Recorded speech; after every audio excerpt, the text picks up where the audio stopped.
السلام عليكم ورحمة الله وبركاته. جايبه لكم النهارده بقى شوية معجنات كده تحفة. معلش هو الفيديو طويل بس عملت كذا حاجة. لميت لكم كل المعجنات دي بكيلو دقيق كرواسون وفينو، وعملت مولتو، وعملت كمان سينابول. كل ده بكيلو دقيق زي ما انتم شايفين كده.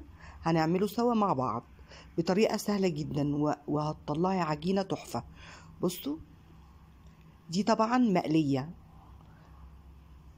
بصوا المولتو بقى عامل ازاي، شكله وطعمه تحفة. اول حاجة هنعملها، عندي هنا خميرة، كيس خميرة ومعلقة سكر كبيرة، وحطيت كوباية دقيق وقلبتهم كويس جدا زي ما انتم شايفين. وهحط بقى مية دافية، كوباية مية دافية. انا بقى حطيتها بالكوباية دي، الكوباية بتاعت الدقيق. دي اول حاجة هقلبها كويس جدا، وبعد كده هسيبها تخمر على جنب. بص لازم تقلبها كويس جدا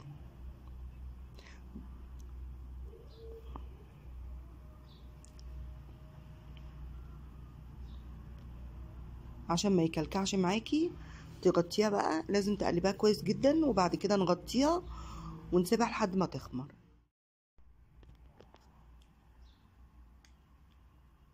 بصوا بقى هنعمل كمية تحفة، وبقية الكمية يعني أنا بحب أعمل حاجات زي دي في يوم، وبعد كده أشيلها في الديب فريزر. ولو أنا حابة بقى إيه هفطر الولاد، هعمل سندوتشات للمدرسة. سهل جدا، وهوريكم في الآخر احنا هنعمل السندوتشات ازاي. أنا عندي هنا بقيت كيلو الدقيق حطيته في البولة. يا رب بقى يكون التصوير بقى اتعدل عن الأول. ايه رأيكم؟ غيرت النظام وظبطت الدنيا. حطيت معلقة ملح وحطيت بيضة واحدة، وعندي هنا نص كوباية زيت. كله مع بعض بحيث ان ايه انا هضرب كله في العجانة. وحطيت ظرف صغير، يعني هو نص ظرف بيكنج باودر. بصوا هشغل بقى العجانة.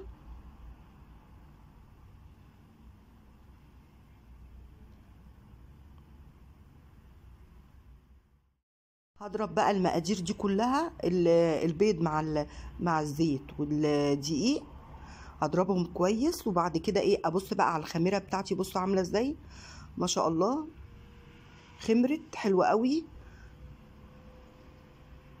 طبعا دي حلوه جدا بجد، ما شاء الله بتخلي العجينه حلوه قوي. هبتدي بقى ايه، هحط الخليط بتاع الخميره في قلب العجانه. هنزله كله. انا هظبط بس العجين عشان مش باينه اهي زي ما انتم شايفين كده. بس هاخد بقى شويه ميه، دي ما يجيش ربع كوبايه ميه يعني، بس امسح بيها البوله بتاعت اللي كان فيها الخميره. تمام كده. طبعا العجين احنا بنبقى عارفين بيختلف دقيق من دقيق تاني. ففي دقيق بيشرب ميه كتير، وفي دقيق بتحطي له المقادير يعني بالسنس كده. بتشوفي العجينه عامله ازاي، انت هتعرفي. طول ما الواحد بيعجن كتير وبيعمل مخبوزات كتير، ما شاء الله بقى بيبقى خبرة وعارف العجينة دي عايزة ايه بايديكي. بصي انا حطيت بقى كوباية مية تاني، هو هياخد معايا كوبايتين مية. العجينة لما بشوفها محتاجة مية بحط لها مية، محتاجة دقيق بحط لها دقيق. انتي ادرى بالعجينة اللي معاكي. بصي عاملة ازاي العجينة، تحسي كده ملمسها ناعم قوي وتحفة. وكمان لما نحط بقى معلقة الزبدة دي هتبقى تحفة. انا حطيت دلوقتي معلقة زبدة، دي بقى اخر مرحلة اهي. بص العجينة عاملة ازاي، جميلة جدا.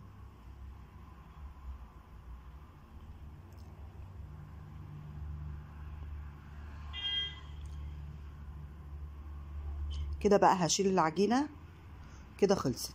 بصوا ما شاء الله اهي. هبتدي بس ايه المها كده بايدي، ما بتلزقش في ايدي يعني. بصي ما بتلزقش في ايدي، طريه وعامله كده زي السلايم كده، حلوه قوي. هبتدي بقى إيه احطها في طبق بلاستيك زي ما انتم شايفين، وايه اعجن فيها. هقعد اعجن فيها كده لحد ما تنعم معايا، تلاقي ملمسها ناعم. بصوا ما شاء الله. دي كده انتي بقى بتخدمي العجينه بحيث ان تطلع الفينو طري كده معاكي، والمخبوزات تحفه. بصوا بقى هبتدي بقى ايه اغطيها، وبعد ما تخمر هرجع بقى واوريكم دلوقتي هنعمل ايه. كده بقى العجينه خمرت وبقت تحفه. بصوا عامله ازاي ما شاء الله. هبتدي اقطعها، اخد نصها واسيب التانية هغطيها، ودي بقى هبتدي اقطعها واشكلها بقى زي ما انا عايزه.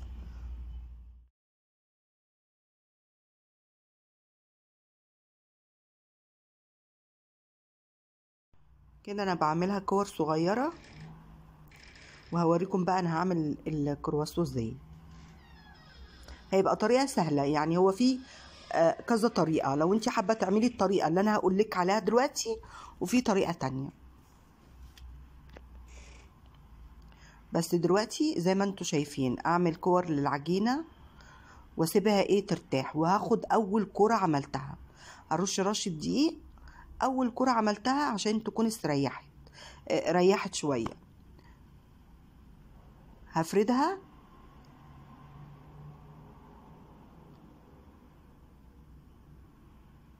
بصوا على فكرة الفيديو والله كان كبير قوي، ده كان 19 دقيقة. حاولت ان انا ايه اسرع الفيديو عشان ما يبقاش طويل، معلش. بس بصراحة انا عملت كذا حاجة في الفيديو ده هتشوفوها معايا دلوقتي. بصوا اول حاجة اهي انا عملت ايه، فردتها وهحط طبقات. بصوا طبقات اهي. هبتدي بقى ايه اخد كل طبقة افردها. بصوا العجينة ريحت بجد. واحط قطعة زبدة، قطع زبدة كده، او ممكن تسيحها ايه، بس انا ما حبيتش اسيحها على اساس ان هي وهي جامدة كده عشان هفردها. ما تبقاش ايه في السمنة في قلب العجينة، انا عايزاها كده جامدة. بصوا بقى هبتدي اسيبهم يريحوا شوية، وبعد كده ايه هاخد اول واحدة وهفردها. وممكن كمان في طريقة تانية. بص انا طبقتها عشان تبقى طالعة كده حلوة من جوه.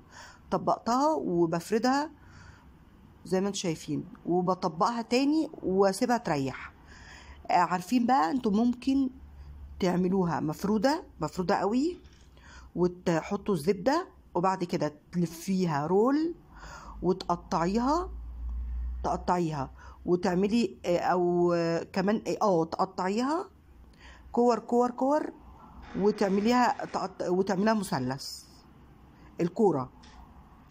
انا بقى بس دي لقيتها ايه مش وحشه، دي حلوه طريقه جميله. فردت العجينه، وبعد ما فردتها قطعتها مثلثات عشان اعرف الف الكرواسون.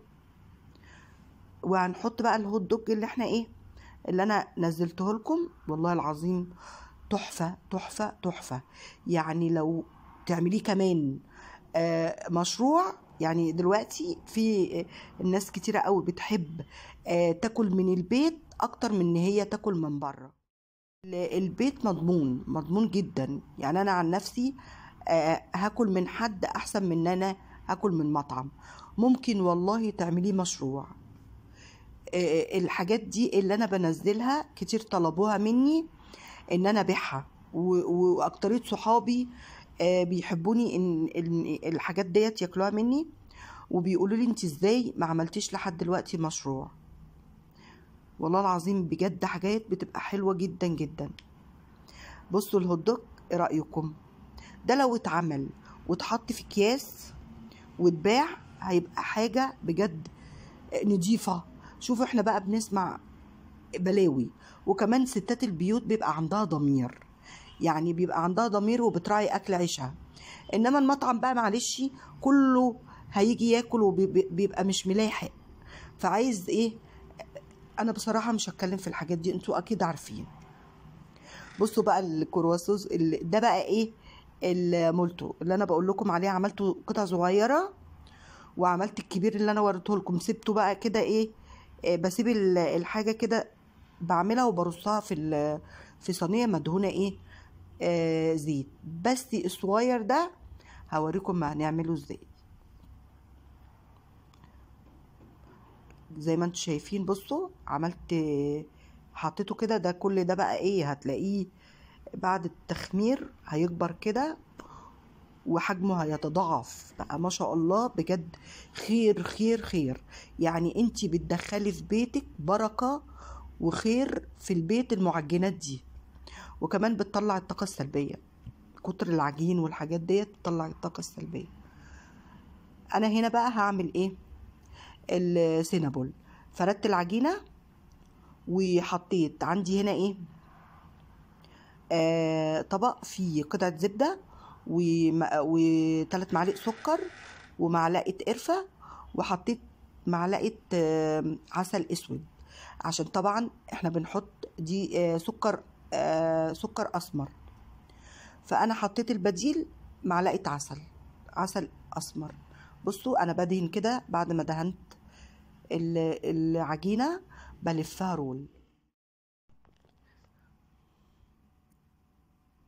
وده كمان انت ممكن تعمليه مشروع لو عملتيه وحطيتيه في علب صغيرة كده، والكيس ال الصوص بتاعه عملتيه بكيس جنبه، او ممكن تحطيه في ناس بتحبه كده على طول يبقى جاهز.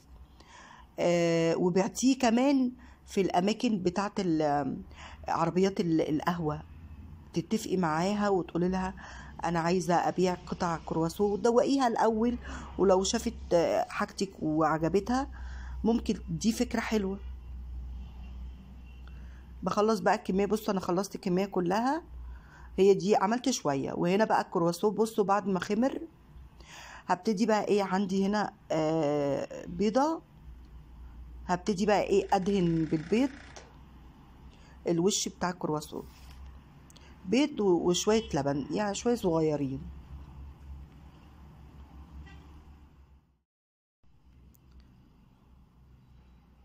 دي بصوا من عجينه واحده عملتي كذا حاجه، وبكميه بسم الله ما شاء الله حلوه. هنا بقى بصوا بقى عملت ايه رايكم؟ بعد بقى ما طلع من الفرن عملت الميني كايزر، ما شاء الله. بصوا بقيه العجينه، بصوا الكرواسون بجد خطير خطير وتحفه. وكمان اللي انا سايباه من غير حشو، طبعا بفتحه لما بيبرد وبحط له بقى ايه، بعمله سندوتشات جبنه لانشون زي ما انت حابه، واحنا عاملين اللانشون في البيت. ده بقى بصوا المولتو ده قليته، ده انا قلياه، هنزل لكم طريقته. بصوا عامل ازاي، بس هنزله في ريلز على اساس ان ايه الفيديو طويل بجد جدا. هنا سينابول، بصوا بقى ما شاء الله تحفه، جميل جدا جدا وطري، والعجينه خطيره. بصوا ما شاء الله عامل ازاي الكرواسون عامل ازاي، طري طري طري.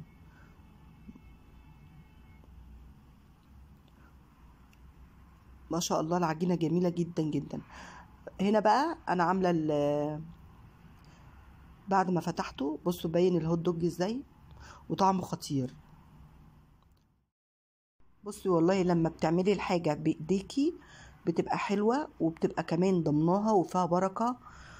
وما شاء الله انا عجبني قوي قوي اللانشون والهوت دوج، وعجب ولادي والكرواسون. ممكن الحاجات تعملي كميه وتشيلها في الفريزر، هتريحي بقى نفسك من الهوات دي ايه بقى اللي هي المدرسه الصبح والحاجات دي.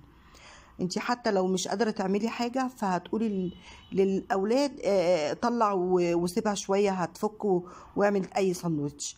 بصراحه حلو جدا جدا، انا بيعجبني ان انا لما اكون كده رايقه اروح مطلعه الدقيق وعامله كميه.